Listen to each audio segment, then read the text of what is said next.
you're flying in the dark with NVGs at a very low altitude, juking and jiving the aircraft to try to put yourself in position to make the takedown while you're trying to persuade the boat over the loudspeaker system to stop, which they never did in my experience. They're maneuvering to escape. You're maneuvering to try to stay in position as you go through the continuum of force. Finally, you get to the point where you're shooting across the bow and then starting to shoot out the engine. So that is a very eye-opening and exciting experience.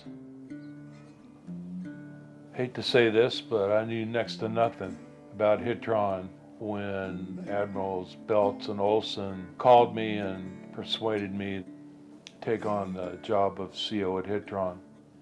At that point in time, there was some resistance to the notion that the Coast Guard would be using force to accomplish its mission.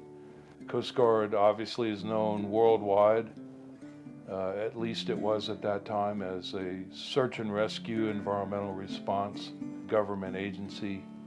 And some people at the time thought it was a betrayal of the Coast Guard ethos to be used in force in law enforcement. For many, many years, unless the cutter, the law enforcement crew is nearby, we were largely ineffective in the war against drugs, and we would run across go fast, and we couldn't do anything about it. I remember one mission distinctly. We were operating in the Caribbean just off of Cuba, and we came upon a go fast and followed it. Once it spotted us, it went into Cuban waters and were mocking us as we flew alongside. That was way prior to HITRON, but it's a mission that always stuck with me. Philosophically, I thought it was a great idea to transition to some capability where we could at least have some way of being effective against narcotics trafficking by maritime means.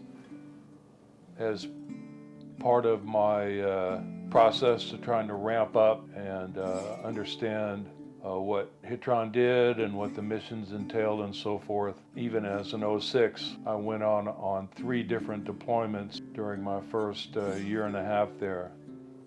As the concept was proof tested and accepted, and as HITRON developed and matured from 2 aircraft to 8, it started making a huge impact. Admiral Lloyd's vision raised the Coast Guard's value exponentially in terms of its service to the U.S. public with this airborne use of force capability. And it was very gratifying for me as the CO at the time and for the crews to actually have a way to make a real difference. And it's made a real impact in reducing the amount of product that gets eventually into the country.